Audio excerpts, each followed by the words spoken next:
It's the weekend edition of the program, and we're counting down yet again to Christmas. The counters are here, and just a reminder of that Christmas is around the corner. Welcome. I'm Jeffrey Uzama. Good morning. It's good to be here for the weekend edition. I'm Bukola Koka. I think we're all counting down, one way or the other. If you're not counting down to Christmas, you're counting down to New Year, or you're counting down to when you get your salary for the month. There's always a counting down going on. Good morning and welcome. 12 days to Christmas. Beautiful Friday morning. I'm Kayode Okikilu. What happened? Both of you, I didn't get the memo. You didn't get the memo. Yeah. It's important to check your mail at 1 a.m. I didn't get the memo. Okay, I should have just maybe used the shoe or something to top up. Compliment. Yeah, and compliment what is going on. Okay, don't worry. We'll send the memo again on Sunday. Well, as long as that memo doesn't involve money, I'm okay with what it is. Well done. So what's been going on? What have you been tracking, Bukola?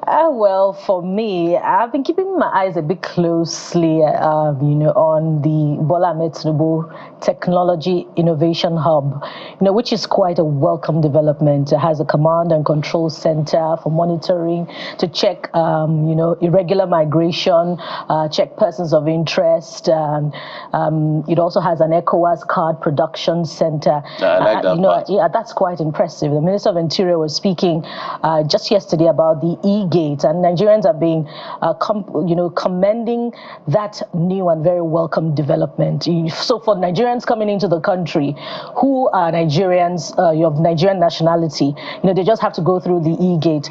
But if, there's a person of interest without much disclosure, the minister also spoke about how the system will check, and enforce security. Welcome development. How much did the command and control center, the entire thing, how much did it cost? Of course, we know that government officials will not disclose that. But perhaps more importantly, I'm just wondering that maybe, the thousands of landmass of our ungoverned spaces may have been prioritized in this, a security infrastructure system. Despite, 1 trillion naira of budgeting committed to security in 6 months, we've still lost many more Nigerians to the challenge of insecurity, and it is impacting significantly on agriculture. And we know what inflation says. Of course, the system is also to check unmanned borders across Nigeria. But what about the infrastructure in manpower and in equipment in all of those borders? If it is something that this administration can achieve before the end of its first term, and if Nigerians decide to give it a second term, then it would have been something significant, because commitments to budget are staggering, guys. Kylie. Oh, absolutely. And I think it's important to always weigh these things against the needs of the people. We had that conversation a few days ago. Sometimes government says, I know what the people want, or thinks, I know what the people want. And people say, no, this is what we want. So it's important to always bridge that gap, ensure that what government is doing is exactly what the people want, and what the people want is what the government is doing. So it speaks to just how much data, how much research goes into some of these policies. But if they have done that and it looks like, well, this is what the people want, or this is what will mean well for the economy, the nation at large, then by all means, the people will rally around it. I saw something yesterday that just caught my attention, guys, from Queensland, Australia. There's a law now that says that if you do crime, if you commit adult crime, you'll do adult time. So this is what it means for children who commit crime, right? They usually say, well, this is a child, so the laws do not apply until you're maybe 18. But for Queensland, they're saying, well, if you're a child, even if you're a child and you commit any crime, either murder or something huge, you're going to do the time of adults. And I know the UN has spoken against it, but it's just quite interesting, the trend we're seeing right now, because you find out that a lot of young people, because they're exposed to social media, exposed to a lot of things, they are now older than their age. Right, and parents take that for granted, that these young people, the 10-year-old today is not the same 10-year-old 20 years ago. And I'm sure Bukola, you looks at her children and says, when I was your age, I know what I was doing. So I think it's important for us to begin to have that conversation about our future right now. Exactly. Let us know how to maybe help them grow up better. because we see other countries having issues now with younger population. And I'm talking about the UK, other countries. You see 10-year-olds committing crime, 12-year-olds getting involved in crime. So it's just a conversation I want us to have, because eventually, the same Australia said we're banning social media until you're 16. Now, adult time for adult crime. So it's just something for us to chew on as parents, leaders, government, basically, guys. Why are those children committing those crimes? It appears as if, sorry, Jeffrey, we're all products of a broken system, either societally or at the family level. So we must explore the factors fueling the broken system. Technology is a double-edged sword. So it's either enhancing critical thinking and innovation of the younger ones, or it is getting them involved in unwholesome activities, hence such laws. Again, the family system, it's the smallest unit of every nation, so get a family doctor. At the end of the day, for me, I'm looking at what's going on in Abuja with the issue of land grabbing that is alleged by the minister. In some weekend, the FCT minister is an interesting personality. Alleged against him? Yes. Against him? Yeah, against him. He's alleging that they are grabbing government land, so he's retrieving the land, and they are alleging that he's grabbing the land to restore to the government or giving it to his cronies. So there's been this back and forth as to what exactly is going on. I'm happy the senator has stepped in to be able to intervene in this particular one. It was a heated session in the Senate between Ireti Kingibe, who represents the FCT, and the entire Senate. She had to apologize for walking out, and eventually a panel was set up to investigate all of this. The people are saying we've been here for 40 years. They are saying, from what we read, that at the end of the day, that place was given to the gentleman who had passed on for just temporarily. He made it a permanent location, so he has to regularize, and all of the monies that were supposed to be paid within the time frame he didn't pay, so they had to come and move them out of the place. But the people are saying, look, that's not the situation. Even what you did, at the end of the day, you're giving these lands to your cronies. So it's a back and forth between the FCT minister and all of that. When it comes to Nyesom Wike, for instance, you can't doubt the fact that if you want to work, he works quite well. But when it comes to diplomacy and tact, it's not really his strength at the end of the day. So sometimes it's a double-edged sword and even a love and hate relationship. But I'm happy the Senate has stepped in to see how this prevails and how everybody. I think it's something that can be resolved. When I looked at that situation, it's something that can be resolved. People are living there. If they're living there legally, there's a procedure. The city has a master plan. There's a process to revoke whatever it is. Is he following that process? And if indeed, allegedly, that is giving it to his cronies, that will be an emotionally unintelligent decision, no matter how you want to defend it. It's a moral hazard. So it's a back and forth between Nyesom Wike, the minister, and the people in the FCT. And I know he said, let heaven fall.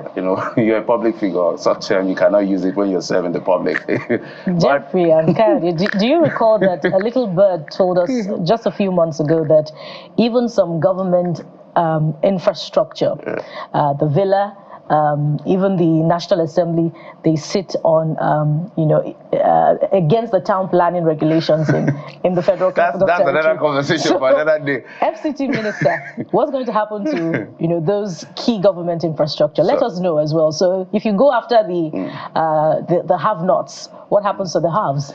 At the end of the day, so let's get you to what we're doing what today. We have on the show today. Nyesom Wike and his people, they will resolve their problem. Our job is to bring you up to speed as to what is going on, and we'll explore that conversation some other day. Let's tell you that we're going to be looking at the security situation, especially in the northwest part of the country. Nigeria's military has made some significant strides and recorded successes. There also have been failures, significant ones as well. So we're going to look at all of the angles as much as possible to see how far we've come in terms of the security situation of our country. The Director, Defense Media Operations, Major General Buba Edward, she'll be joining us on the program to give us some, answers to the question we'll be posing to them. And that's not all. Inclusivity is key to ensuring that people living with disability have access to all the tools and services that they need. So today, we'll be discussing the impact of emerging assistive technologies and innovations in fostering inclusivity for people living with disability. And we'll also have an expert give us more insight into fixing those common problems on your computers. Yes, computers can be a headache sometimes. So we bring you some solutions this morning, especially the issue of securing your data. All right.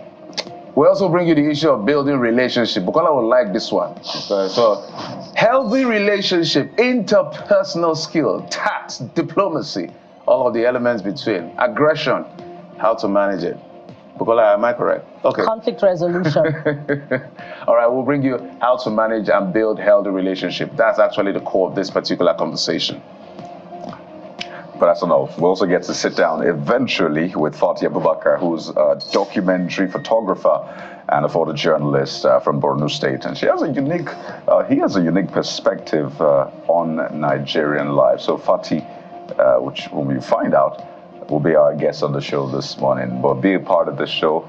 #CTV Morning Brief. That's how you can reach us on X and across social media or on WhatsApp. We're also big on WhatsApp as well. So be a part of the show through those channels. All right, we'll take a quick break now. When we come back, we'll bring you your top stories. Join us again.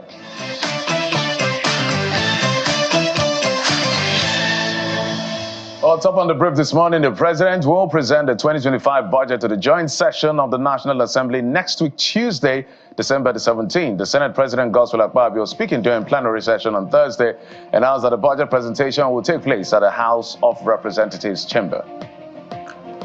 The National Economic Council has received position reports on the establishment of state police from the 36 state governors. So yes, the results are in. We're briefing State House correspondents shortly after the 4-hour NEC meeting, which was chaired by Vice President Kashim Shettima and attended by state governors, deputy governors, ministers, and some presidential aides. Governor Obasanjo of Kaduna State says the state governors indicated an overwhelming support for the establishment of state police because of the security challenges bedeviling their states. On business news, Seplat Energy PLC has completed its acquisition of Mobil Producing Nigeria Limited from ExxonMobil. The company, in a statement, described the transaction as transformative and says it will contribute significantly to Nigeria's future prosperity.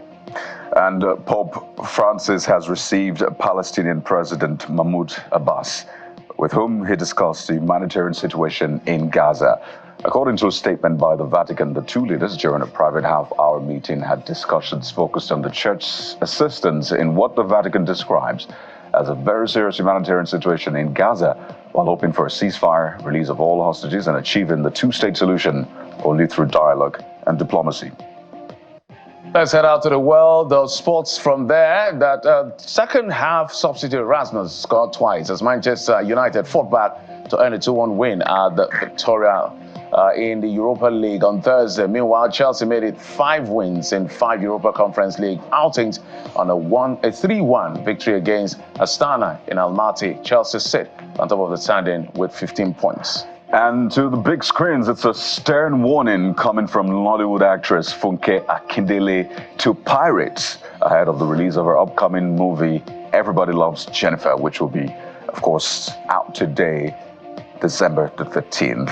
Funke Akindele, in a video posted on her Instagram handle, said pirates could be arrested and urged viewers not to record her movie while watching it in the cinema. So I guess if everybody loves Jennifer, then everybody should actually prove that love by not pirating Jennifer's movie. You know, definitely some people are not going to listen to what she says, but she has instrumentality of the law to make sure she arrests anyone who pirates that. The law allows her to do that. So it's quite unfair that you put all of that money into that project and somebody just messes it up with piracy. It doesn't make sense. Just in Nigeria, say, you check out now.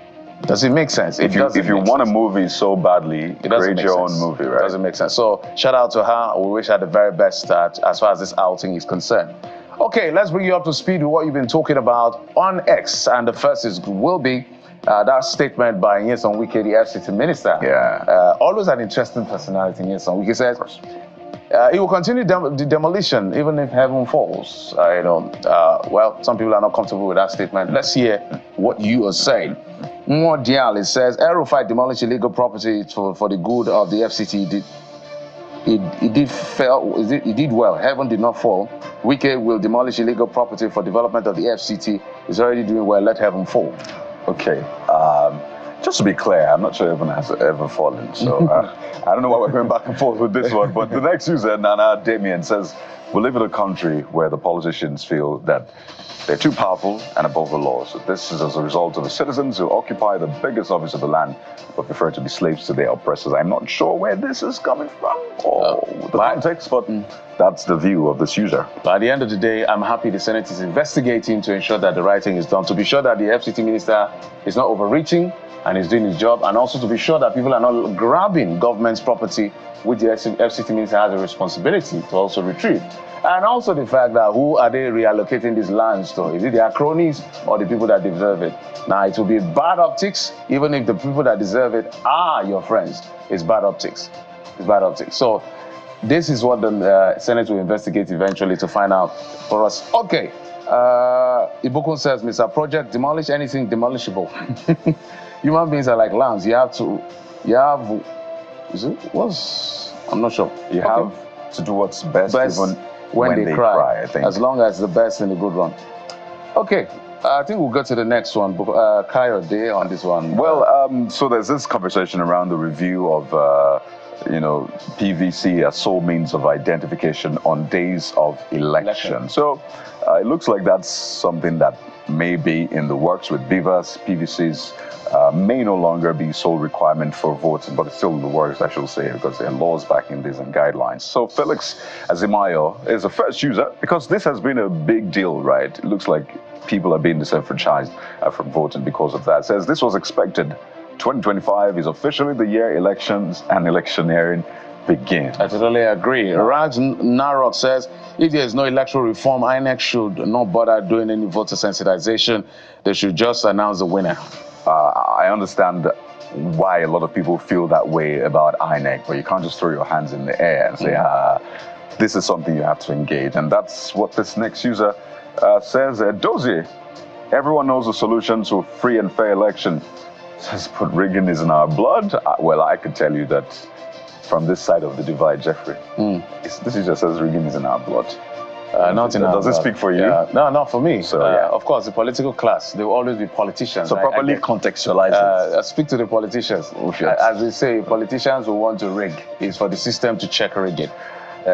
Even the banks, when you go to borrow money, they already assume you will not pay back. That's why they ask for collateral. So everybody is guilty until proven otherwise. Yes, at the end of the day. Let's talk about Kano Governor Abba Yusuf for sacking the secretary to the state government. I also understand he scrapped the office of the chief of staff. And also removed some commissioners. 5 commissioners. 5 commissioners. Okay, some shake up, as you call it, in Kano. So Mega Mixer says the time will always come when apprentice aspires to be master and godson wants to be independent. That means there's an undertone to what is going on. Okay, Kano has always had its own fair share. There's more in this, really. Could talk about what Victor says, that somebody must be disappointed, but that's the way the cookie crumbles. Says that we're about to hear that Abba has decamped to APC. Time will tell. Onatisi says when with godfatherism in politics, there will always be problems, trust, ambition, and the quest for power and control. Ooh. All right. Okay. I really just hope that it's what people want that is paramount for the governors. I'm talking Kano and the other states. There's so much more on the trends. You have Kemi. Yeah, Kemi Badenoch. Saying that, well, I stand by what I said. There's been a lot of back and forth. Remember the vice president took a swipe at her and she responded now saying, I stand by what I said. People say, no, you need to market Nigeria well and speak ill of your country. Or at least your origin is tricky now because our country is clearly the UK. But we'll just leave it at that for now. Well, we'll take a quick break. When we come back, we'll get to that very first conversation for the day. It has to do with security, especially focus on Nigeria's largest region, 7 state, Northwest, as well as other parts of the country. Join us again in a moment.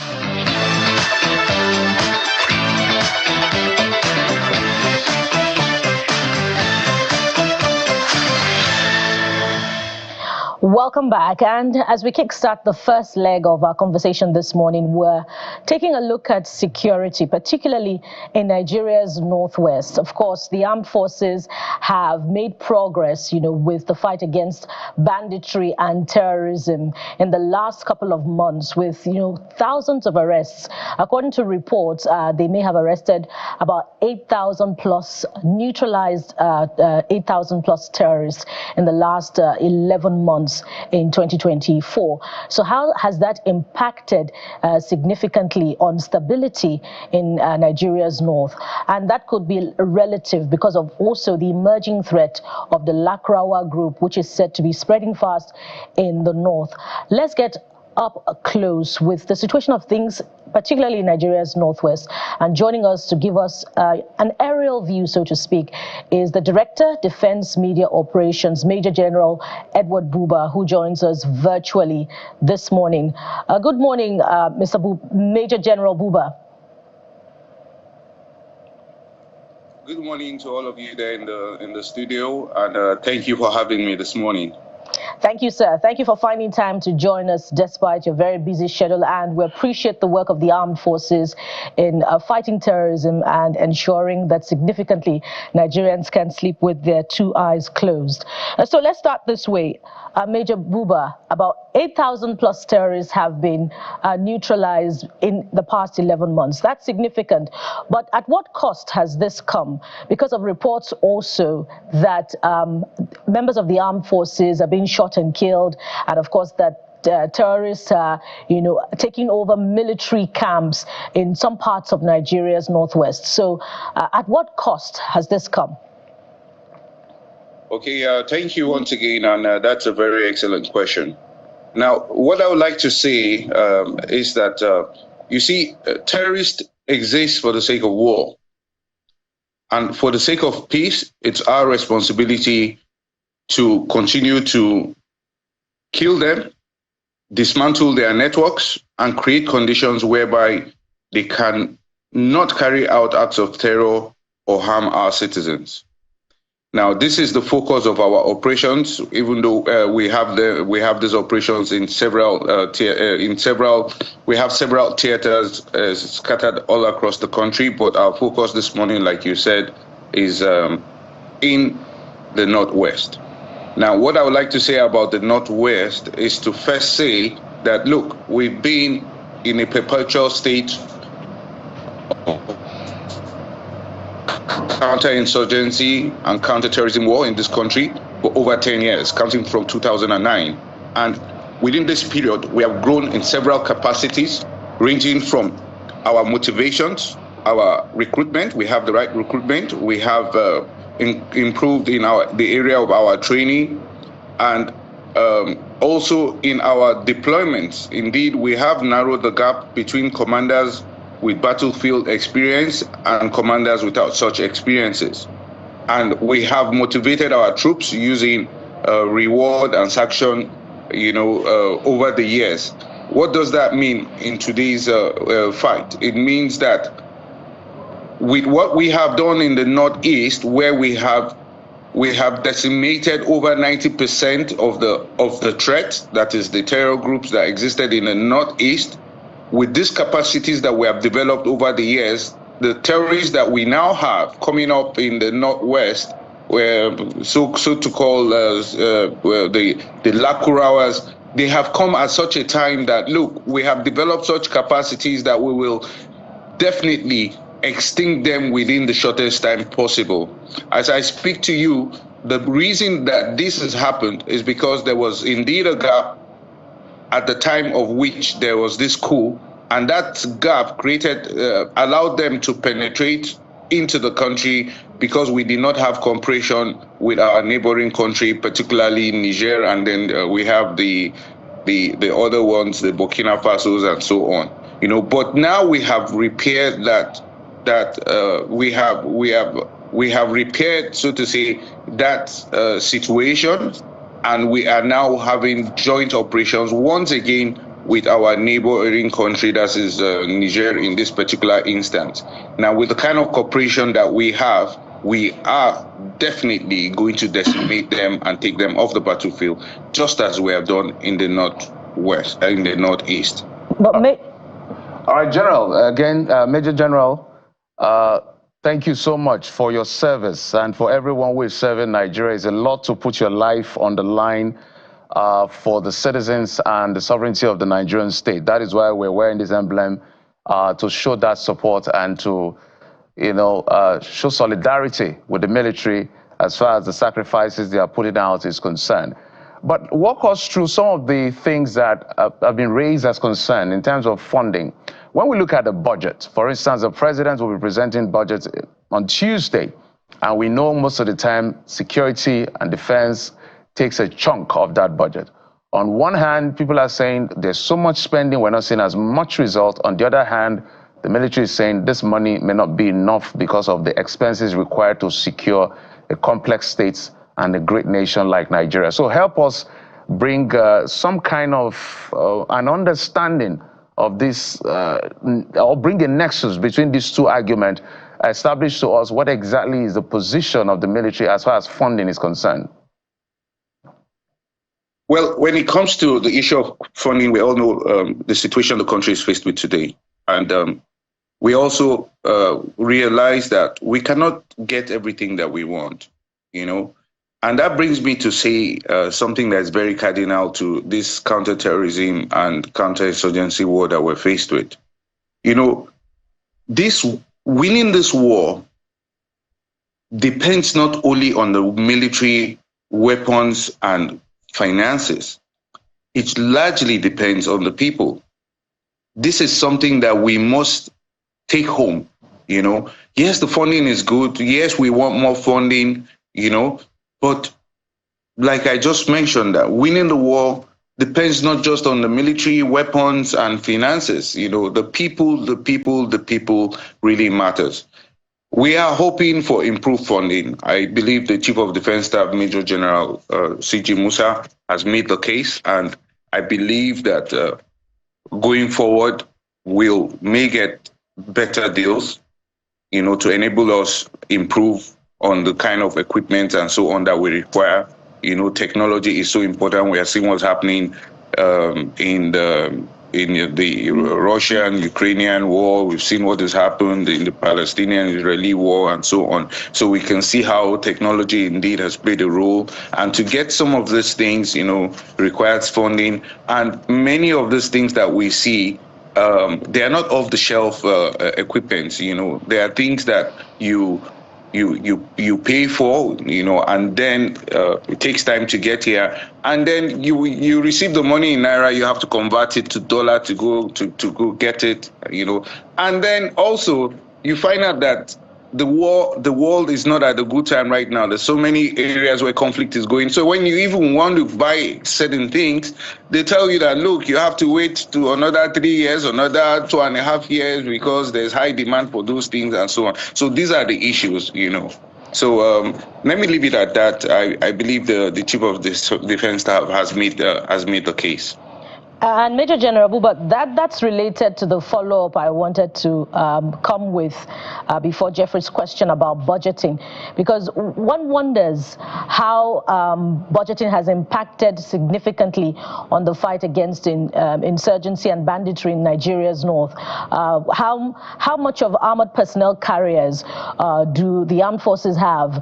The Super Tucano jet that was projected to be a game changer in the fight against terrorism. Are there bulletproof vests available for members of the armed forces, such that we stop hearing reports about members of the armed forces being killed while at the battlefront? And we've had quite a few of that in the last couple of years. So I want you to speak to that. Although you say that in Borno State that the insurgents have been significantly decimated, but just a few months ago there were reports of explosion, and just days ago there were also reports of IEDs killing a certain number of people. So I want you to speak to these very important issues about securing the impenetrability, so to speak, of members of the armed forces who have families, back here at home while they are at the battlefront. Okay, Well, there's there's a lot in what you've asked there, but let me see if I can remember all. You see, what we've done now is that we have been able to deny the terrorists the ability to carry out major offensives. You understand that one?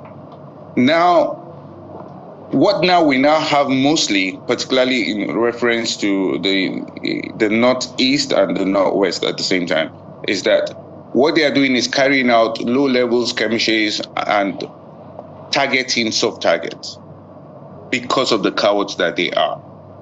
There is no situation in which I think you said that they got into a military camp. No. That doesn't happen anymore. That maybe happened in the past. And like I said, we've been in this war for over 10 years. We've grown in a lot of capacity. Those things don't happen no more. So what they do is this low-level skirmishes, particularly targeted at soft targets so that they can grab the headlines. That's what they do. Now, we retain operational flexibility, and in retaining operational flexibility, what does that mean? It means that we have an ability to respond to different events and to project force according to our strategic needs. So this gives us the advantage over them constantly. And I will tell you here that anytime that we have engagement with this terrorist, what we have as outcome is several terrorists dead or surrendering. So we've upped our game. We know how to handle these situations. And then the terrorists also know that they bear the consequences should they choose to escalate the security situation any further. So, I'm hoping I've answered all your questions, but to round it all up, I want to say that things are on an upward trajectory from what was attainable at the beginning of the insurgency or the terrorism. And indeed, we're in a better place today than at any previous time. I think that's really great to hear. That's what we really want to hear. I'd like you to quickly speak to interagency cooperation. I know that has been a major issue time and again. How well do the armed forces cooperate, share intelligence, work together within themselves? I think that's vital to the success of this war against insurgency, terrorism, what have you. Also, I wanted to speak to the back and forth with Amnesty International, saying 10,000 have been killed since the beginning, because you talked about 2009 when Nigeria started this fight against insurgency. So has that been resolved yet? Because all we have is Amnesty saying 10,000, you saying, well, that's not true. But what sort of evidence do both parties have to prove that? And also, there are those who fear that the civic space is being stifled. For example, journalist Fisai Sheyombo arrested by the army, and people thought this is an investigative journalist. The army or the military in general should be providing support to him. So it's quite packed. But these are some of the concerns being raised. Okay. Let me start with talking about Amnesty International. We found their report very shocking, lacking in merit, and mischievous. Now, I will add that they say about 10,000. Come on, how many people have we even arrested since the beginning? Anyway, the thing is, you see, we even have, as a deterrence, to troops who carry out unethical conducts in the course of operations, we have standing court-martials to try them. We have standing court-martials to try them. And, the Nigerian army is a professional force. We work within the international humanitarian law and the laws of armed conflicts. We have rules of engagement which we abide by, So, but we have said to Amnesty International, you know what? Come forward with what you have. Come and substantiate your claim, and then we will set up an inquiry into it to authenticate whether or not these facts exist or not. There's nothing to hide. So if they know if they know that they have this, they should come forward. We have invited them, so we're waiting for them to come forward. Now, for the journalist, you called his name in the Niger Delta, who came up with accusations against the military. First and foremost, I feel that's very unfortunate that he will go on national TV to slander the image of the armed forces in that manner, and that he has equally exhibited his myopic view of understanding the issues in the Niger Delta, particularly when it comes to the crude oil theft. Recently, the commander-in-chief and president, President Bola Ahmed Tinubu, he gave the marching order to the Chief of Defense Staff, General C.G. Musa, that we should go there and make sure that we ramp up the country's daily crude oil production to over 2 million liters per day. And at the time that these instructions were given some few months ago, it was about 1.2. What do we have today? We have over 1.8. What did we do when that instruction? We did about 5 things, and that is what has brought us to what we have today. First, we set up a centralized command. And then we asked the IOCs for more transparency. We got into engagement with the stakeholders there. We got into engagement with the locals. You can't do this without the locals. Then also we began to monitor the cases that we've taken to the judiciary to ensure that justice is properly disposed. So all these things work together.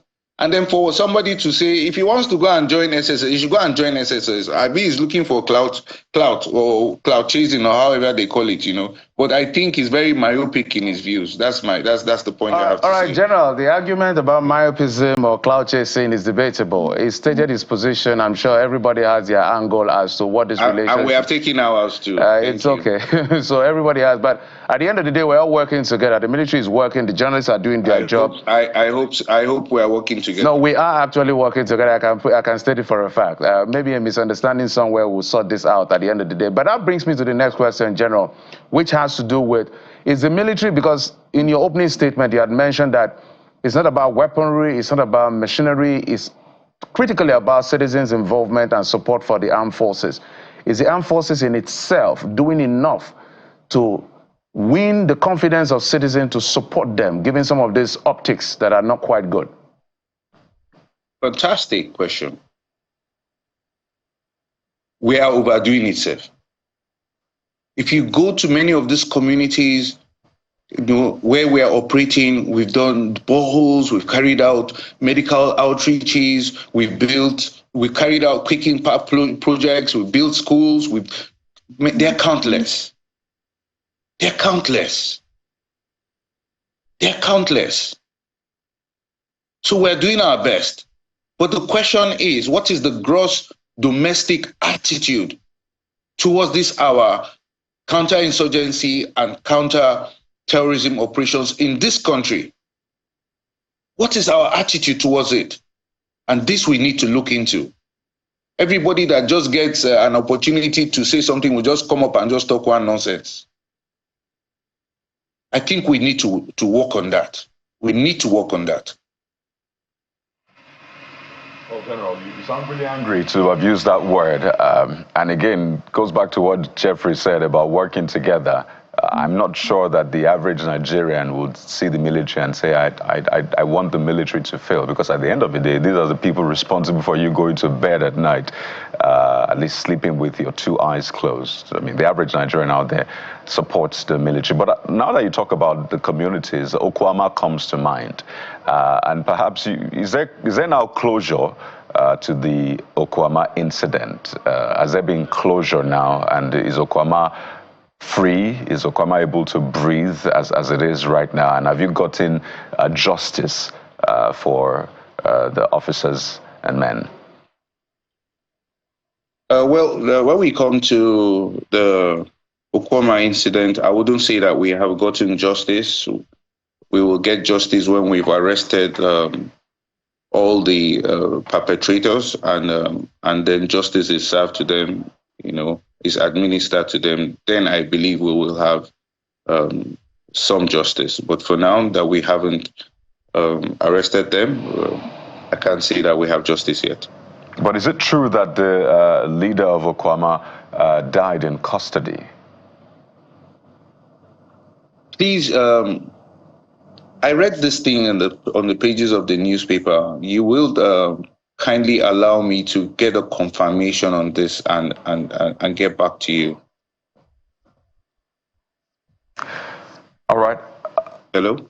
Yeah, just important to get that confirmation. So definitely we'll be on the lookout for that information. Yeah. But we appreciate that you've opened that line of communication. Just before we let you go, very Thank you quickly, so much. Major General Buba, in the last 1 year, we've seen the armed forces help rescue some Chibok girls. Tell us if there is any hope that Leah Sheribu can be rescued. It's been a number of years. There are reports that she's now 21 years old in captivity. Now, the story about Leah Sharibu is a very sad one and very touching one. And it's very sad that till now, we haven't been able to get her out. But what I know is we have deepened our operations far into the Sambisas, into the Timbuktu Triangle, and even as far as the Tumbus, which we have around the Lake Chad region. In the course of these operations, we've been able to get free several of these Chibok girls, and not just them, several other innocent citizens that are unknown. We will continue these operations until we get her out. We are hoping that she's still alive. We will continue our operations until we get her out and back to the warmth of her family. Hope is a fine place to anchor this conversation, and we must thank you very much. We've been talking with the Director Defense Media Operations of the Nigerian Armed Forces, Major General Edward Buba. Thank you for your time on the Morning Brief. Thank you so much for having me once again. All right, we will continue with this conversation on security. That will be after this break. Well, we'll not be taking a break. So joining us now on the program, we have security consultant, Mr. Dixon Osagie, who has joined us at this very time. Thank you so much for joining us. Mr. Osagie joins us in our Lagos studio. We also have joining us Mr. Abdullahi Kiyawa, who is the PRO Kano Police Public Relations Officer, Kano State, who also joins us from our Kano studio. Thank you, gentlemen, for joining us, and thank you very much for holding on thus far. I'm going to start here in our Lagos studio to ask Mr. Osagie, are you satisfied with some of the things that Major General Edward Buba has said, particularly about the strength of the capacity of the armed forces to fight banditry and insurgency in the Northwest, and of course the report that they have decimated insurgents in the Northeast? Yeah, fantastic. I think he's made some great points in the area of citizenry, because we need to understand that counterterrorism is a multidimensional approach. It's not military-centric. It's also population-centric. You and I think, is it Jeffrey that was saying that the media is also playing a role, which is very important. The people also have a role to play, because when you create this mess, you send in the military. You create in this mess, you send in the military. So those creating the mess should also join the military to, clean up the mess they've created. But for me, we need to get one fact correctly. The killing of insurgents is not a sign of victory when it comes to counterterrorism. As I speak to you, a terrorist's wife is pregnant. A terrorist will be born tomorrow. A terrorist will be born today. That tells you that terrorism sometimes might live with us. Or a potential terrorist. Potential terrorist, yeah. Because it might be indoctrinated. Right, or might just be the best by inheritance. Potential. So we can't, classify theory of victory in the killing of terrorists, you understand? Because if you want to look at that formation, yes, Commander-wise, if you want to kill their commanders, it's a very good point. Just like what's happening in the east between Israel and its enemies, they went after the commanders, and the whole essence why they went after the commanders is to decimate the morale and demoralize these guys. So we celebrate the military, but let's not see the killing of terrorists as a sign of victory. It's not a sign of victory. Until that situation is brought to a state of peace, then we celebrate peace. All right, let's take it to the PRO of the police in Kano, Mr. Kiyawa. Let's bring us up to speed as to how the police in Kano State is being able to handle the security situation in that particular state. Because, for instance, now we don't have reported incidents of terrorism and all of that in Kano, but what we have most of the time is some of these, when there is a riot, when there is a protest, we see the situation escalate beyond what sometimes the government can even control, and we see measures being taken that are quite drastic and the uproar at the end of the day. So with with the volatility that Kano sometimes is seen to be when it comes to certain times, I mean, for instance, the End Bad Governance protest, how does the police measure up to ensure that it brings calm, brings order, and what is the strength of the police in Kano State? Thank you for the opportunity to speak to Nigerians today. Can you hear me? Of course, when we want to speak, yeah, I'm with you, sir. Okay, go ahead, please. When you look at the general security situation of the state, Kano State is generally calm. The issue of our security, especially along our Kano borders, because we were able to work in synergy with other security agencies in order to abate any form of infiltration of bandits to the state. There are 44 local government areas in Kano, and within the metropolitan, we have 8 local government areas. Along our state borders, that is borders with Kaduna State, Katsina, Jigawa, and Bauchi, we have 17 local government areas. And the police, in synergy with the military and other security agencies, have been conducting clearance operation to ensure that Kano State is safe and free from infiltration of bandits. Of course, Kano is very vibrant, and when you look at the issue, the nature of Kano, it needs multifaceted security approaches to secure Kano State. So as of now, I can say generally Kano State is very peaceful, Kano State is very calm.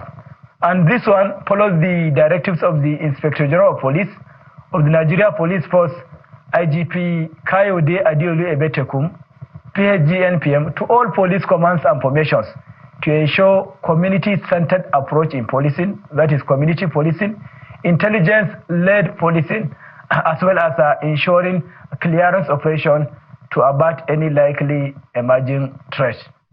The question you asked, of course, the management of the August 1st to 10th nationwide protest in Kano. Whoever is in Nigeria must know what happens in Kano, because we have been always in the media addressing people, public enlightenment, to see that there is no breakdown of law and order in the state.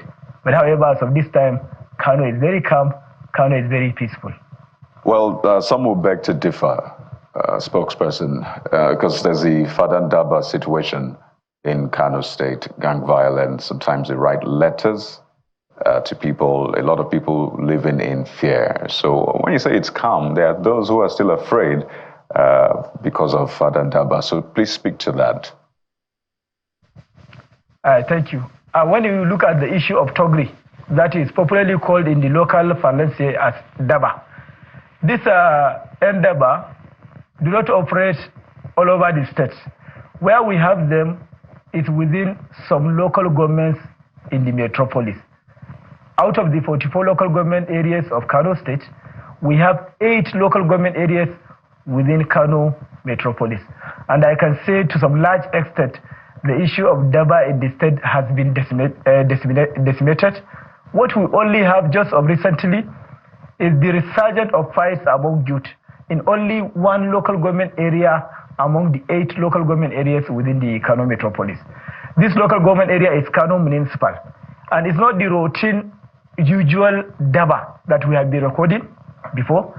This one is a special case of fight between two groups. We have a ward in the local government. We have Kofarmata quarters as well as Zongo quarters. It's only a road that divides these two quarters. And as a result, youth of this area were fighting with the youth of other area. That is from Kofarmata fighting youth of Zongo. It has been traditional fight for them. And with reinforcement, those of Kofarmata used to get reinforcement from their neighbors, Yakasei, Rimi. Whereas those from Zongo, the other side, used to get reinforcement from Zage quarters and neighboring areas. So this is just the recently escalated issue in the state. And as I said earlier, it only happened in one of the local governments, which is the Kano Municipal Local Government area. What the police do in the state? The State Commissioner of Police, CP Salman Dogo Garba, just in line with the directives of the IGP, employed a community-centered approach where the police are involving the stakeholders. After the escalation of the violence that led to the deaths of two, immediately the Commissioner of Police went on the spot assessment and met the residents in those areas. After his meeting with them on the spot assessment, we now started to conduct stakeholders meeting, including all those that concern, especially the ward heads, the local security of the area, the vigilante, as well as the leaders, elders of those areas. So as I'm telling you now, the situation is under control, and those deaths, the killings in those areas, which is a rivalry fight, investigation is ongoing with arrest made, and the operation is still ongoing. So as far as the issue of Daba is concerned, in fact, all the states were almost there in ensuring that no more Daba in Kano State. In the early this year and the mid of this year, the Daba escalated not only within the one local government of Kano Municipal, but the areas like Gwale local government, Dorai quarters precisely, Dala local government, Dala precisely. And all those ones, the strategies in place, especially the community-centered approach, helps a lot. Many people have been asking us in this state, why are you not using your uniforms on this end, especially on just recent last 2 days escalation of this fight between these two groups. What we do is that we make it more community approach, because a situation whereby two sides are fighting, and when the security agencies come to maintain peace, they have to dialogue, because setting in immediately to try any other method than this community approach, it will lead to a fight between the police and the community. So we have been up and doing, and of course we have been on top of the situation. As of day before yesterday and yesterday, everything has now brought under control with our investigations and operations ongoing. Investigations on those arrested. All right, I will have to take your words for it, because there have been concern about thuggery in Kano State, and these things have a way of mutating, and we hope that that has been significantly brought under control. There are other concerns from Kano, but we'll come to you later on. Let's return to our studio here. The success of the armed forces in fighting banditry and terrorism, have been celebrated, about the solution-based approach that they have deployed. But I believe that you have some insights also to share with us, on security in Nigeria's north. So go ahead. Yeah, fantastic. You see, mostly we need to start looking at, bringing this war to an end. The general rightly talked about since 2009, which is 15 years from now, 15 years to date, simply implies that in the next 5 years, we'll be in this mess for 20 years, which is not good, 2 decades. You can't allow your enemy to be in your doorstep for 20 good years. So I think I'll be suggesting to the military and the Nigerian government to adopt some strategy, which is going to help. It has helped some international countries. That's what we call the link strategy, the resourcing strategy, and also the mobilizing strategy, and also the demoralizing strategy. The good thing about this strategy is that they are multifaceted and they work hand in hand. The link strategy, for example, what it has to deal with is for the military to start looking at cutting off the links between the terrorist guys. Looking at the objective of the linking strategy is to cut off the links. Then you look at the approach. Then you look at the impact. Because when you have an objective, mission objective, what next you do is to what is the approach to that mission objective? And when you apply that approach to that mission objective, what is the impact? to the enemy. That's why sometimes when the enemy hits you, you carry out impact assessments. So in the enemy side, what impact assessments are they going to be looking at? So I think the military should start looking at the delinking strategy, which is really going ahead. Then the second strategy, the resourcing strategy, is very, very important because at the end of Biafran war, we saw what play out in the area of the resourcing. These terrorists, they need resources to strive. They need resources to breed. They need resources to, engage the Nigerian government. So if you keep on killing these guys without de-resourcing these criminal elements, we'll fight them till eternity. And that is just the truth. So the objective of the resourcing is to ensure that they don't have resources, financial resources, they don't have ammunition, they don't have weaponry for them to engage the Nigerian military. Because if they have these resources coming to them, the military will keep on engaging them. And what we'll get, or the feedback we get in our dailies, is that 2,000 terrorists has been eliminated, 500 terrorists has been eliminated. So the resourcing is going to be very important for the military and the Nigerian government to adopt. Take note that this strategy is not military-centric, it's multi-dimensional. The military, the police, the law enforcement, the social aspect, the economic aspect as well. Because if you look at the employment methodology of terrorists, what they do is that they capitalize on the vulnerable ones. That's why a child on the street is a potential threat to the government. And the government must try all they can to take off most of these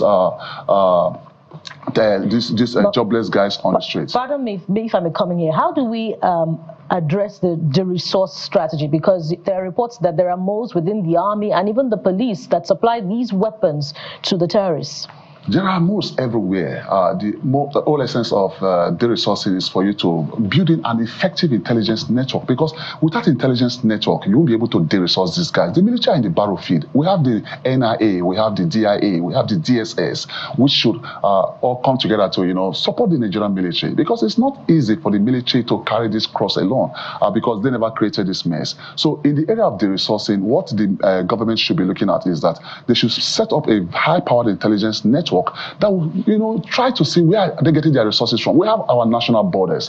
I accept, I agree that we have our border is very porous. Then the arms and ammunition most times come from the government space. So what do? That's where the Nigerian immigration comes to play. You try to, ensure that the government spaces were protected. Thank God we have technology whereby you can send drones to go and fly around the government space so that you don't send men for them to die, because technology plays a very beautiful role in the area of security. What does it do? What it does is that it mitigates the loss of the life of man. For a man to die, the drone goes down, I think something is saved. Yeah. So that's where the resource maybe help us run through it as quickly as possible. So you've done 2. I think there are about 4 or 7 of them. So you just run through 4 it. of them. So it's done 2 to go. Yeah. The resource. The resource. You have the next one. Demoralize. Demoralize is very important. You have to undermine the morale of the terrorist group, because if you don't undermine their morale, I think they'll keep on having strength. Like one of the strengths of this terrorist group is publicity. If they kill 10, 20 soldiers and it's all over the papers, they breed strength. So I think in the area of demoralization, we should try to look at how we undermine their morale. And the approach to demoralizing these guys is to conduct high-profile arrest or elimination of commanders. You saw within a week what Israel did to their enemy, to his enemy commanders. It really demoralized those guys. So the military should start targeting the commanders of these guys, so that we'll be able to fight easy, train hard and fight easy. Then the impact in this demoralizing approach is that it breaks the wings of most of these guys that will want to be enlisted. Then the last one is demobilization, which is very important, because if you don't demobilize these guys, they will keep on engaging the military, and that is why we need to start looking at dismantling their physical and operational structure, so that they don't have an effective group or an effective armament to engage the military. And the impact of this demoralization is that it enable the law enforcement, to eliminate key leaders and operations and operatives of this terrorist group. So dealing the resource, demobilize and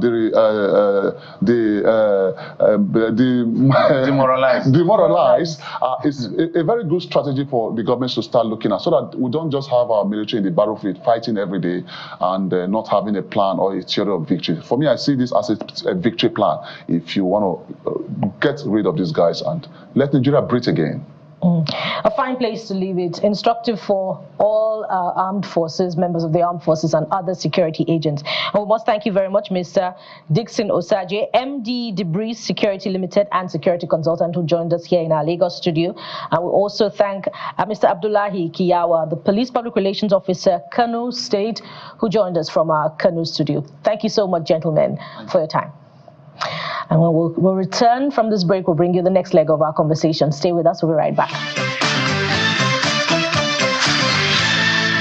Last week, the world commemorated, celebrated the UN Day for Disability. There was a lot of conversation around that, but it's important to keep those conversations not just in mind, but keep them on the front burner so appropriate actions can be taken. Enough of lip service, really, commemorating those days. What is being done? How far have we come as a people, as a nation, to ensure that we have assistive technologies for persons with disabilities? We have a full panel on this morning. We're joined by the President, Nigerian Institute of Architects, Architect Mobolaji Adeniyi, also Honorable Bashiru Dawudej, Chairman House Committee on Disability Matters, a member House of Representatives, Oshodi Solo 1 Federal Constituency. And we also have joining us Dr. Christopher Wanero, UN Committee on Rights of Persons with Disabilities, UNCRPD. And joining us virtually is Chuk Sopaga, Technology Strategist. Ladies and gentlemen, thank you for joining us on the Morning Brief. Well, naturally, I'll begin with Architect Mobolaji Adeniyi, who's the president of Nigerian Institute of Architects. And my question is straightforward. All the conversations happened, right? You had stakeholders coming up, speaking about how far we have come. If you could just give us an overview of where we are as a nation, particularly with emerging assistive technologies and innovations and fostering inclusivity. How would you rate us on a scale of 1 to 10, Architect? Well, to be honest, I would say we're on a scale of between 3 and 4. And the reason is that this is one technology, particularly for buildings, that hasn't been so well embraced. We do know that assisted technologies refers to devices, software, or equipment that help individuals with disabilities, impairments, or limitations to interact, with the environment. So how much of this is being used or is available in buildings, particularly public buildings, is the issue here. And like I said, on a scale of 0 to 10, we're probably just about between 3 and 4. There are very few buildings, public buildings, that have employed the use of these devices for now. Let's take it to Honorable Bashiru, the Chairman House Committee on Disabilities. Let's talk about some of the legislation that the National Assembly, or the legal landscape, if you will, the legislative landscape, has been able to put in place to engender stronger inclusivity as much as possible when it comes to persons with disability. The architect has spoken about the rating. By our own assessment, is quite poor. So where do we stand on the legalese? Thank you very much for the question. I think that from the perspective of the legislature, who would not look at it as poorly as that. Because after several years of advocacy, the National Assembly passed the Act, which is the Discrimination Against Persons with Disability Prohibition Act 2018, signed by President Buhari. But as you will expect of any new legislation, there was a 5 years moratorium in terms of implementation so that folks can get used to the law. And this ended in January. So what the House has done after that is also from our committee, go to the whole House to seek resolution for implementation and compliance, which was passed, so which is also enforced now. The other motion that also passed was about accessibility to public buildings. So what the committee is doing now is actually looking to how far the MDAs have gone with implementation and how far the private sector is going with implementation, especially in terms of accessibility, employment, and the projects and programs that have been implemented with consideration to persons with disability. So we would say that this is an ongoing concern, and we don't think we're where we should be. But we think that from the perspective of the legislature, we're on the right track. Thank you for the question. Okay, I'll bring this to Mr. Opaka, who is the technology strategist among the panelists. 3 to 4 over 10 is quite low. So I want you to speak to us about how Nigeria can leverage public-private partnership engagement to ensure that the manufacturing of these assistive technologies can be done locally, or even not, if we don't have the wherewithal to manufacture them locally. How can we also get them imported at competitive prices? Thank you so much.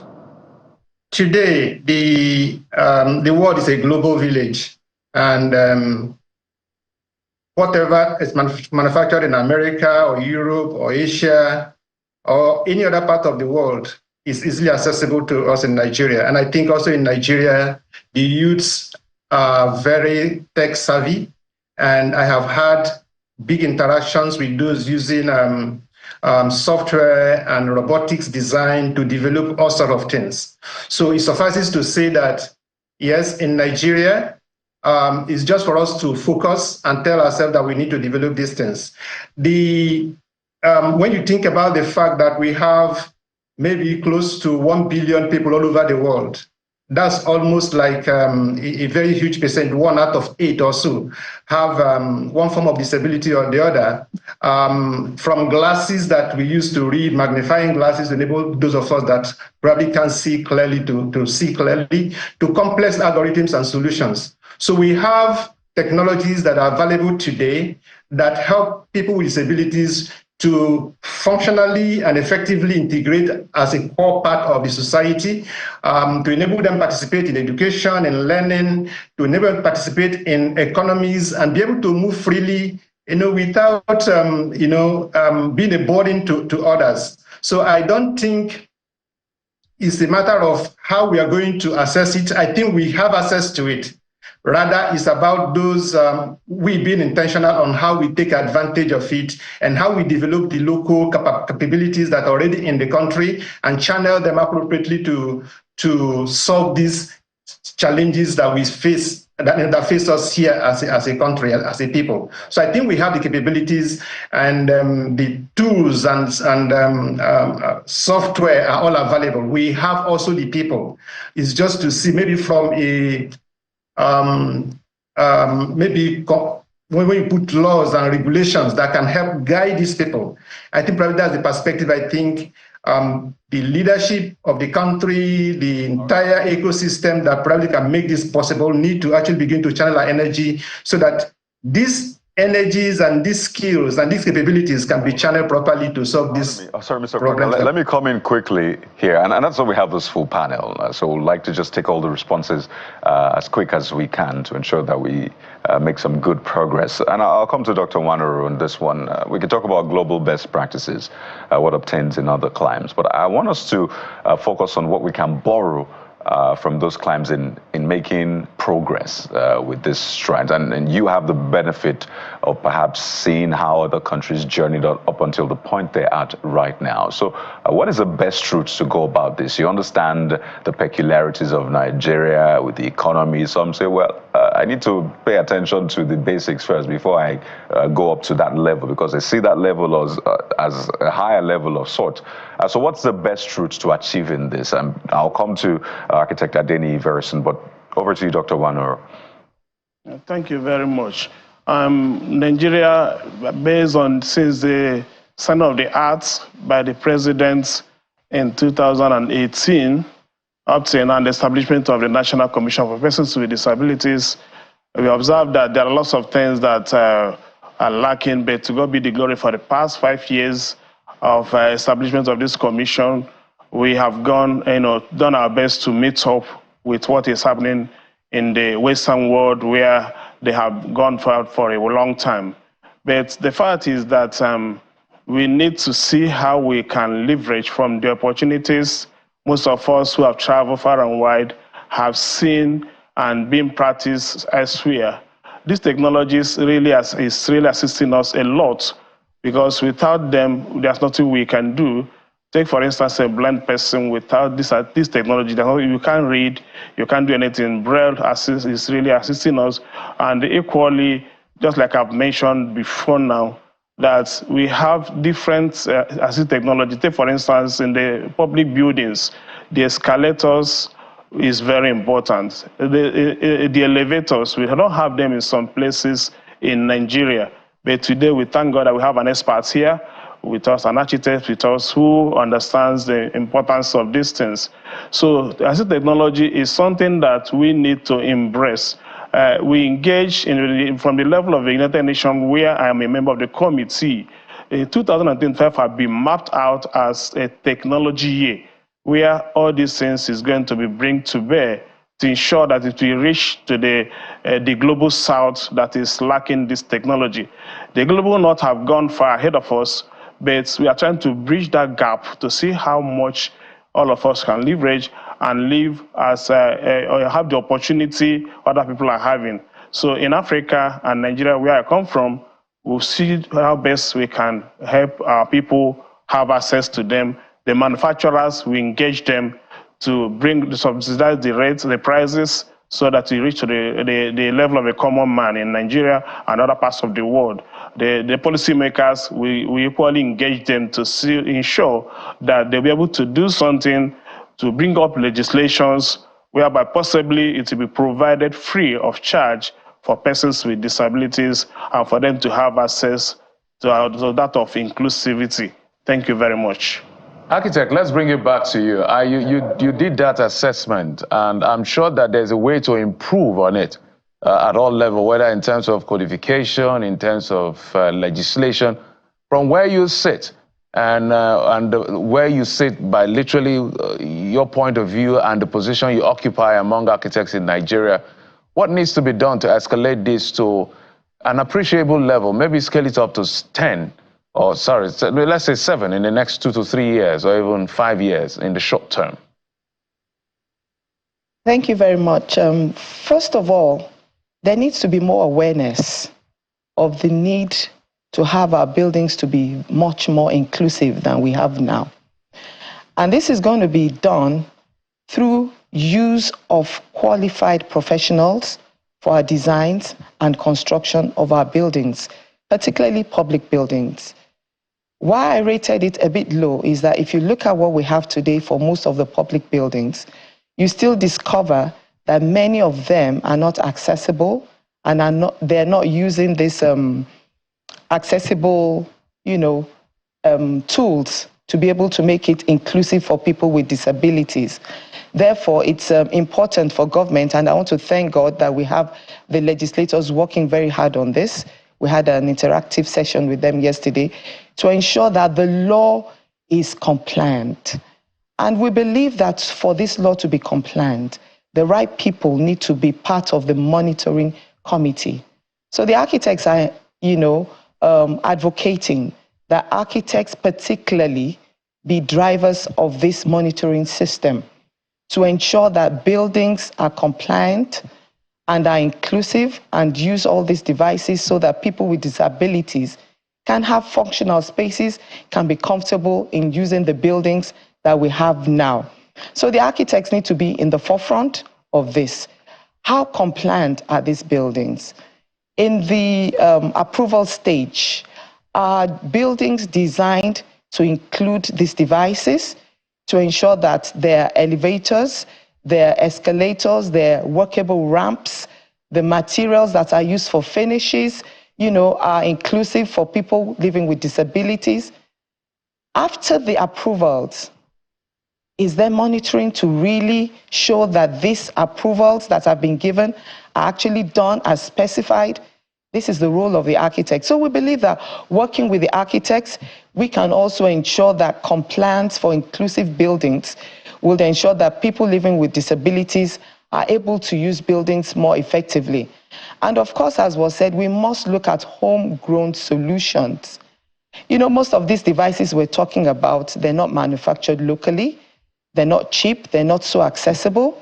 So how do we begin to develop our own homegrown solutions? How are we going to ensure that we have these devices, being based on alternative energy solutions? We know the electricity problems that we have in the country, even where there are devices that assist, people living with disabilities.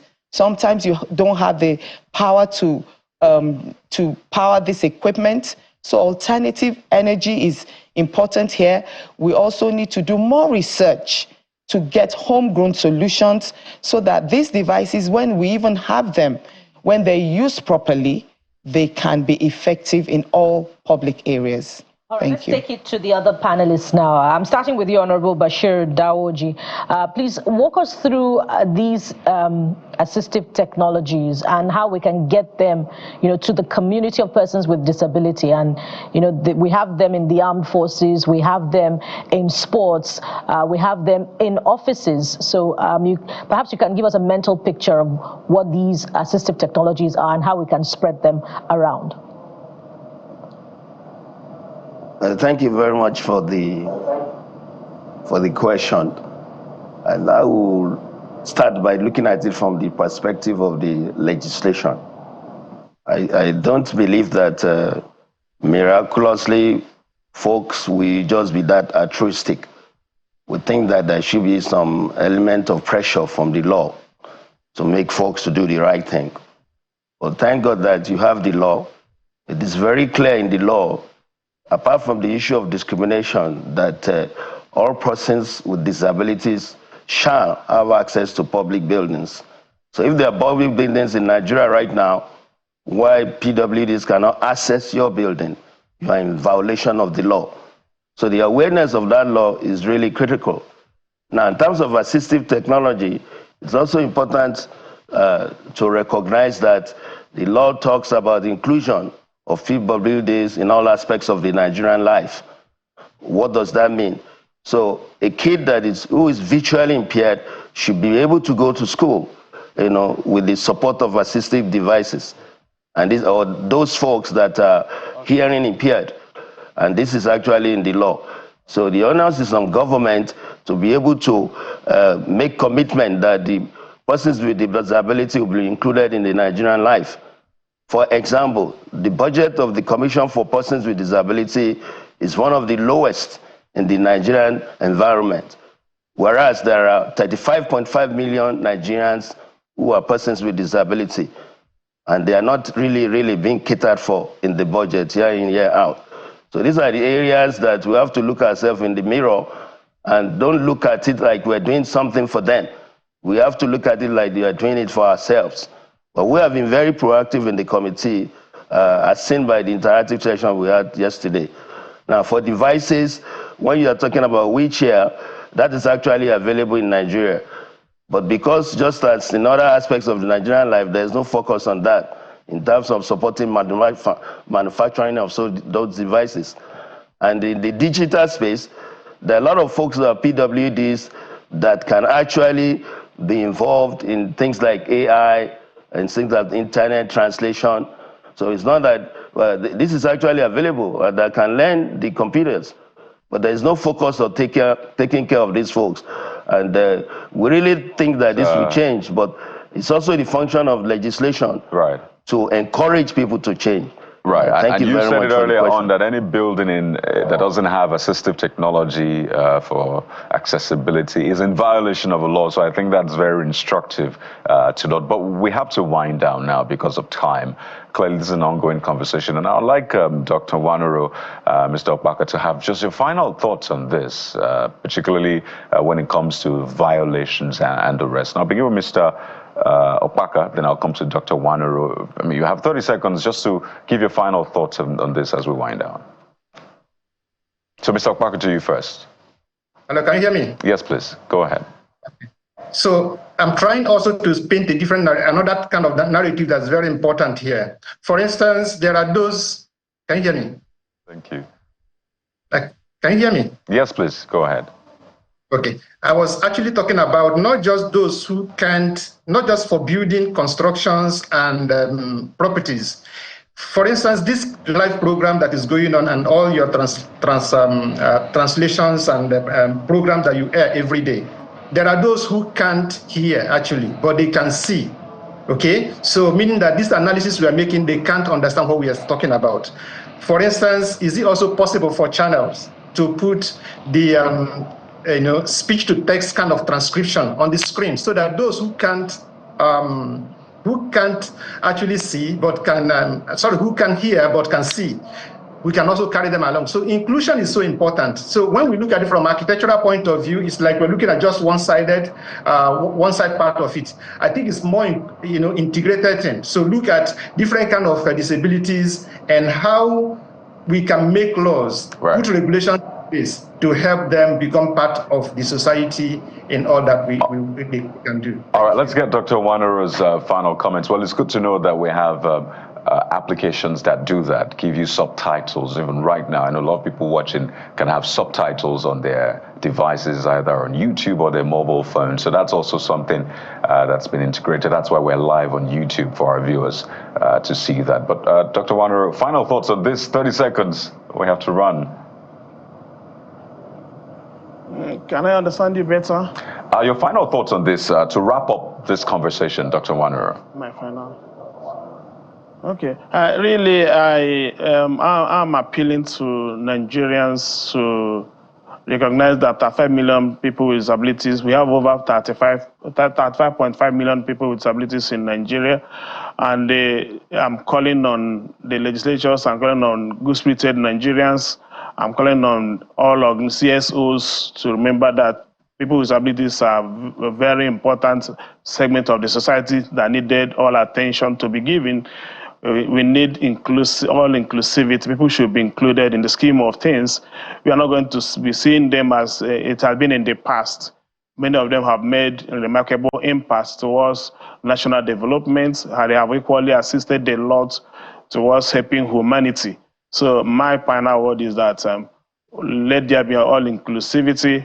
Let us look at the laws to make sure that the implementation is executed to include people with disability to live as normal persons, they show that they will not be discriminated against as has been in the past. So we'll leave it here for now, but we'll follow up with the implementation. We'd like to thank you so much, Dr. Christopher Nwanuru, UN Committee on Human Rights of Persons with Disabilities, as well as architect Mobolaji Adeniyi, President, Nigerian Institute of Architects, as well as Honorable Bashiru Dawudaj, Chairman, House Committee on Disability Matters, Member, House of Reps, Social D Solo 1 Federal Constituency, and Chuks Okpaka, Technology Strategist, Business Leader, ICT Expert. Thank you, ladies and gentlemen, for your time on the program. We'll take a moment now. When we return, we're giving you some tips for your personal computer. Oh yes, that's in a moment. Stay with us.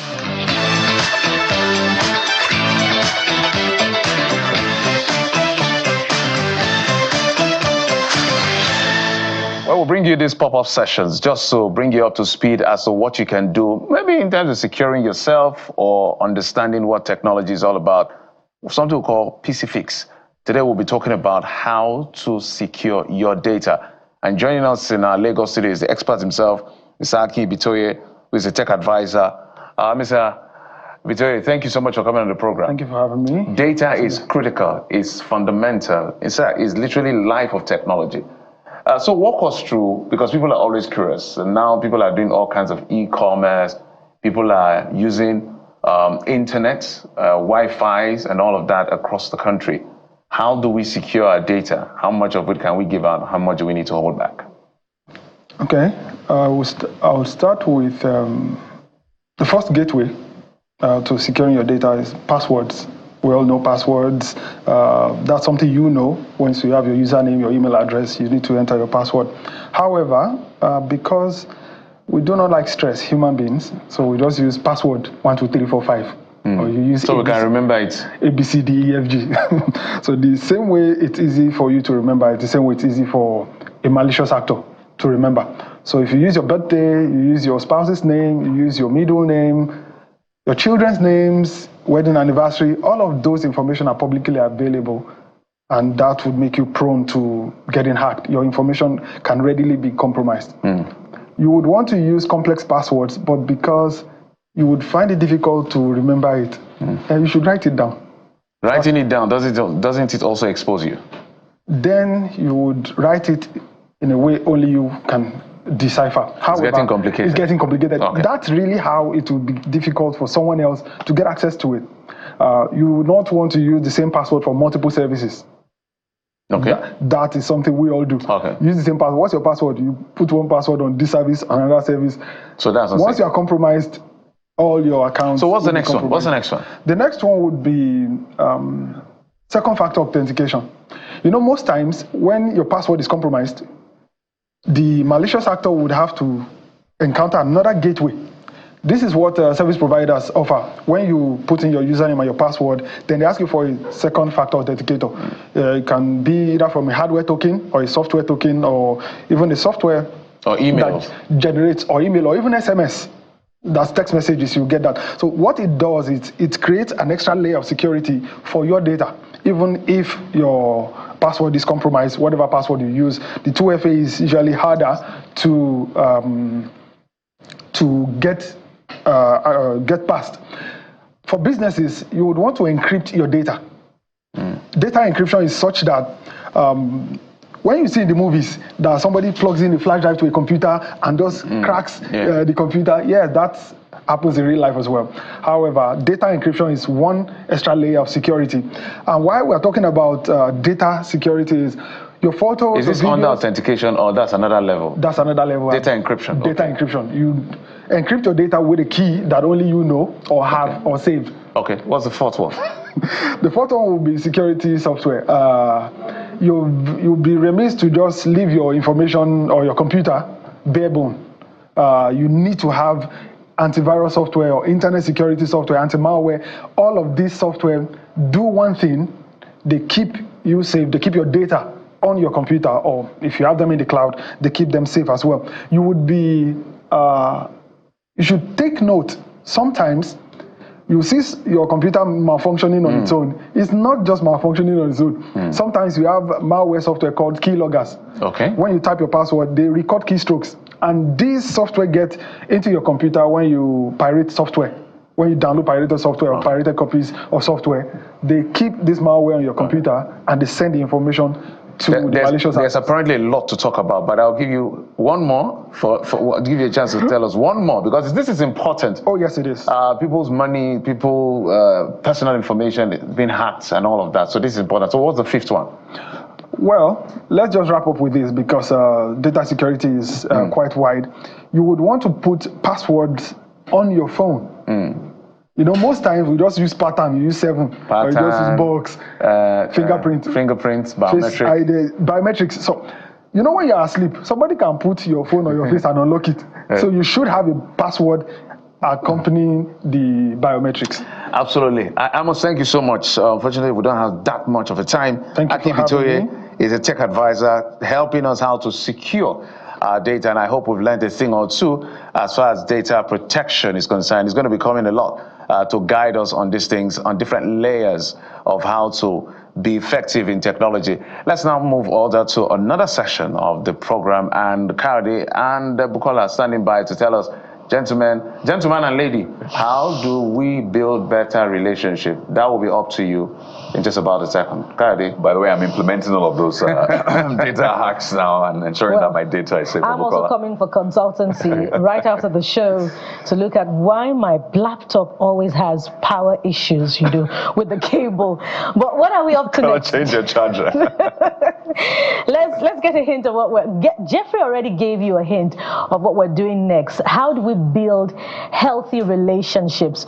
Do we even prioritize building healthy relationships, just as we prioritize doing medical checkups at least once or twice a year? So let's have this conversation. And joining us this morning is Miracle Ihoma. She's a speaker, author, clinical psychologist, relationship expert, life coach, and spiritual shepherd. That's quite a lot. Good morning, Mr. Ihoma. Thank you so much for joining us on the program. Good morning, and I'm excited to be here this morning. Brilliant. We can hear you, and it's good to know that you can also hear us. So let's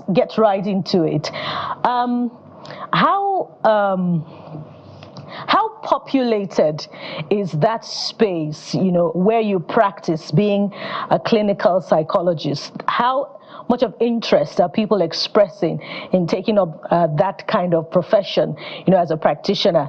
That's on the one hand. And on the second hand, are you noticing any increasing rate of people willing to be vulnerable, to seek counseling when they have challenges with their relationships? All right, thank you very much for that question. So the first half of the question is to talk about how open people are to going into the field of psychology and what have you. I believe that psychology is a field that is evolving and has evolved a lot. We still have a long way to go in this part of the world, but people are coming to embrace these things even more and better these days with the awareness. For me personally, I chose to study psychology because it was something I had a passion for. And a lot of my classmates at the time, when in my undergraduate days, were pushed to study psychology, and it wasn't something that they wanted to study themselves. But right now, I think that is also changing because a lot of people are more willing, because they have become more aware of how powerful, how great psychology is to study. In fact, when I was studying psychology, a lot of people were asking me, "Where are you going to work? How are you going to make money?" If I didn't have answers to those questions at the time, but I just knew that I wanted to follow my passion, because I believe that my profit is in my passion.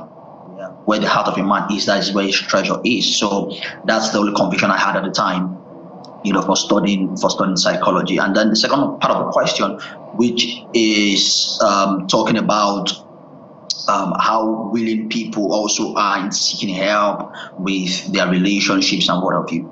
Yes, that's also something that is evolving as well. And I believe that the solution to things like this is awareness, having conversations about things like this with the program we are having right now. Because when people become more aware, then the stigma of seeking help is broken, because there's a lot of stigma surrounding people seeking help, talking to a professional, talking to a counselor, talking to a psychologist. People usually have those issues because, they feel like you have to be totally out of touch with reality before you can speak to a professional. Things have to be very bad before you speak to a professional. But I tell them, no, it doesn't have to be, right? You can speak to a professional if you feel like you are getting to the edge, if you feel like, you need some sort of counseling, some sort of a third-party opinion and what have you. You can begin to talk to a professional. So people are becoming more open to these things, and awareness like this would actually even deepen and further, the number who would come to seek help. Because yes, we are still not there yet. All right. Because a lot of people are skeptical. In fact, a lot of people just think, I speak to somebody about my relationship, about my personal life, what is it he's going to tell me? What is it she's going to tell me? Let's get deeper into this. What I like to ask them. Right, let's try to get deeper into it. I mean, we set the background, and I know a lot of people are itching to get some sort of fix, insight into what they're going through. So I'd like us to do this quickly. I imagine you've had to deal with a lot of cases, you're still dealing with a lot of cases, and in psychology, data is quite important. I'm very sure you must have seen a certain trend, like if you had 10 cases now, you're sure that maybe 5 of these 10 cases will be as a result of a certain factor. So my question is this: what is one major factor that you've seen to be responsible for breakdown in, will it be mental health, but particularly relationships? What is that one factor that is usually consistent for you? Because I know the Nigerian context is very peculiar. So in the Nigerian context, what is that factor that is usually consistent? Okay, what is that one factor that is usually consistent? I would say, if I was to categorize it, it would be maybe ignorance or a lack of technical know-how of how to do relationships. Because I tell people, when a relationship fails, it's usually around 4 areas. It's usually around it's usually around the person, right? The method of the relationship, right? The motive and the methods in which you are running the relationships. Those are usually the four areas where we can point to issues anytime you have a relationship breakdown. That the method, the motive, the person, or the technical know-how now of how to run that relationship. And what I've discovered for a lot of people is that they don't know the technical know-how of how to run relationships, which was something I was going to say earlier, because a lot of the times people, when I ask people who taught you about relationships, who taught you about marriage, they will say, hey, my parents. If I ask them who taught your parents, they will say their parents. If I ask who taught their parents, they will say their parents' parents. If I ask who taught their parents' parents, they will say their parents' parents.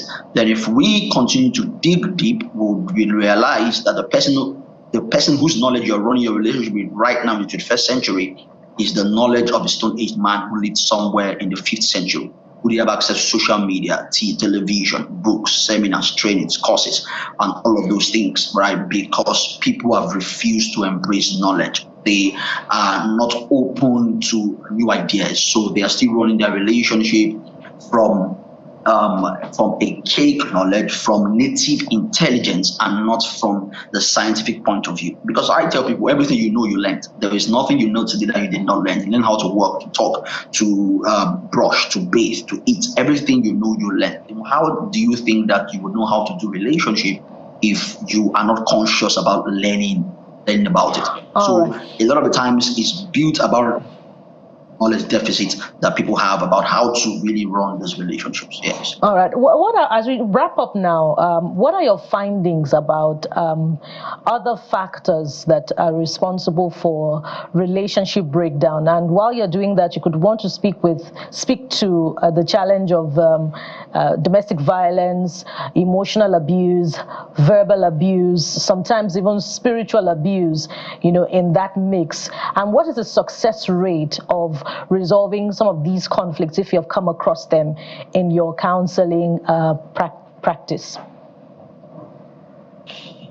Okay, yeah. So you've successfully highlighted those key areas, talking about verbal abuse, physical abuse, financial abuse, emotional abuse, and even sexual abuse, right? Now, these are some of the factors that contribute to relationship breakdown in relationships. And,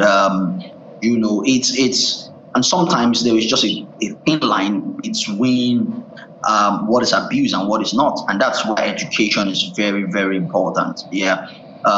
Because sometimes, let me give you an example. So a partner who is not aware can sometimes mistake love for obsession. A partner can be obsessed with you, and you might think that your partner is in love with you. Yeah.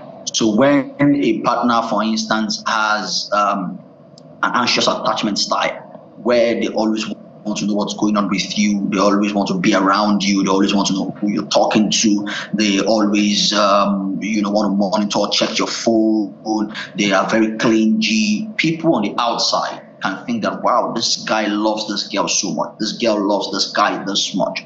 But then it could actually be the display of obsession, be a display of a maladaptive attachment style that partner is dealing with. All right. We wish we had more time to explore. I don't know. Okay, you can land on that. I think it did already. I think it did already. Okay. I thought he had more to say, so I wanted him to land. Of course, we'll get more insights on this conversation. It's a continuing one, apparently. We must anchor at this point because we're out of time. We've been talking with Mr. Miracle Ihoma, clinical psychologist, author, and speaker, and so many other things. Thank you so much for coming on the program. All right, from resolving conflicts in relationship, we'll look this time around at photography and how it's impacting on some sectors in Nigeria's northeast. We have the specialist in the house who will be taking us through that. So stay with us, we'll be right back.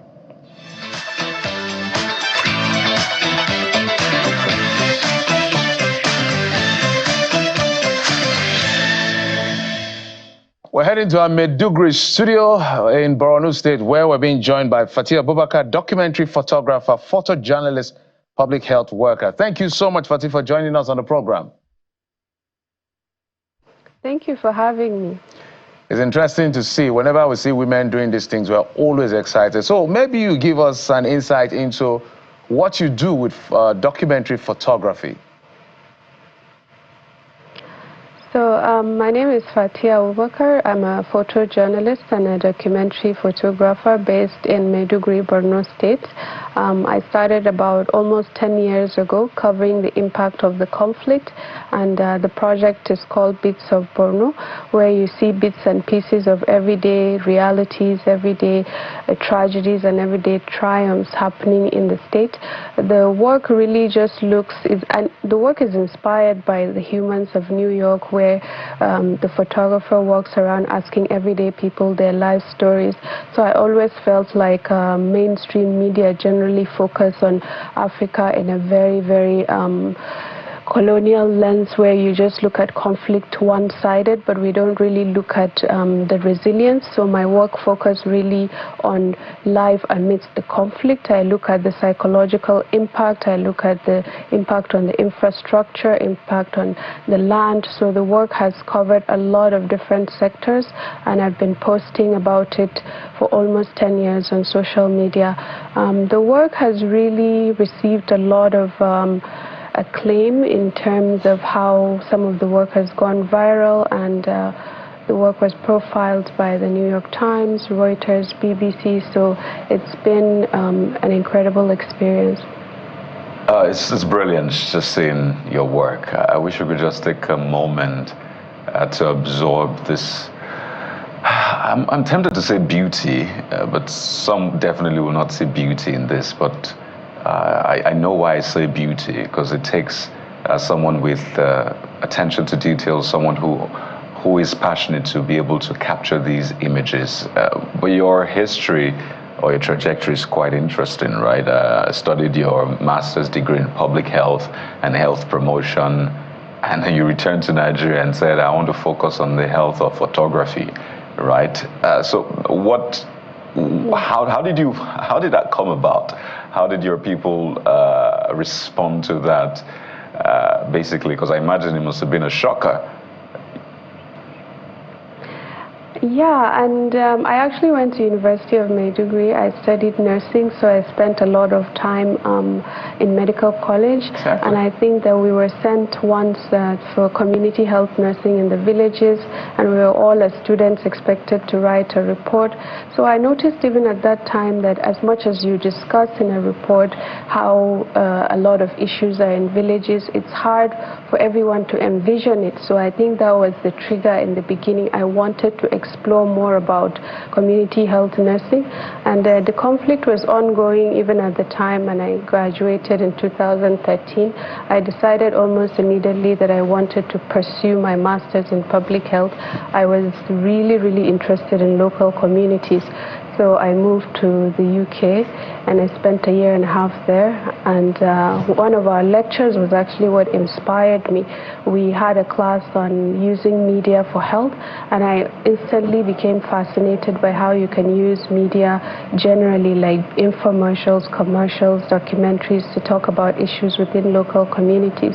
So that was why I decided to buy a camera. And I, unfortunately, because the conflict was happening at that time, I usually obsessively looked at social media to see what was happening, and I would call my parents a lot to know what was happening, but they would tell me a different story. Don't worry, there are some parts that are untouched, etc. So the contrast was already there.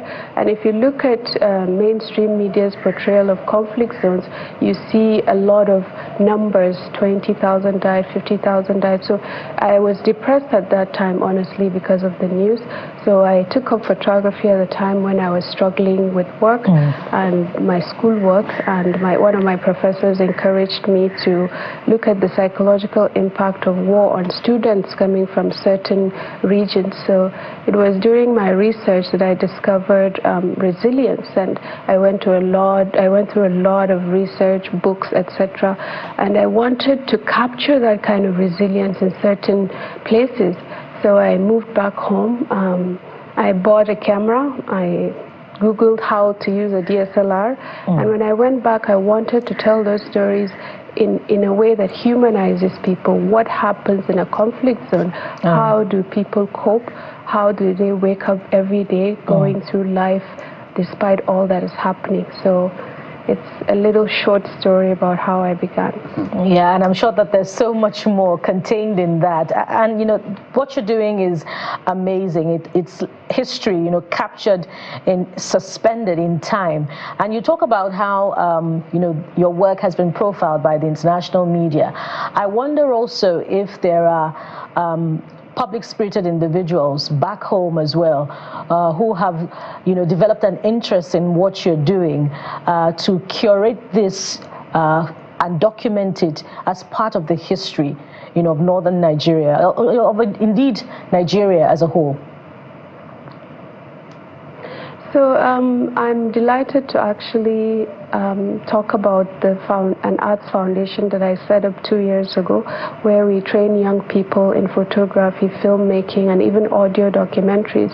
So from 2022 and 2023, so far we have 2 cohorts, and our center is called the Kanem Creative Center.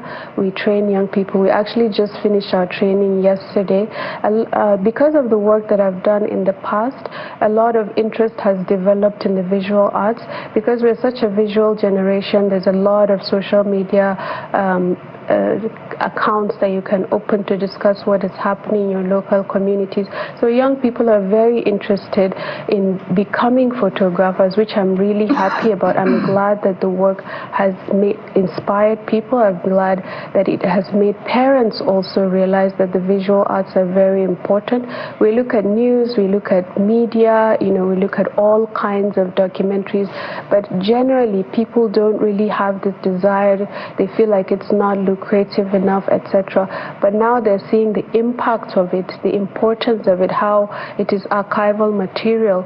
Usually when you look at African history, a lot of our content is in museums abroad. So I think we're pushing for young people to be the creators, to be the voice, to create the platforms where a lot of their stories are told, and also to be part of history, because 50 years from now, you would want to look at what your town looks like, and there's no archival material. So I'm very excited about the future of visual arts in the state. Fatia Abubakar, well, thank you for your service. What you do is brilliant, but there's not really that much glamour because of the images you show in terms of the apocalypse of the continent and the country. It takes a lot of courage. If we had time, I would have asked you about how you manage in terms of mental health. I know you touched on that for a moment, but we must commend you for taking this path in serving the country and the continent. Fatia Abubakar, documentary photographer, photojournalist, and public health worker. Thank you. Thank you very much for having me. It's an honor.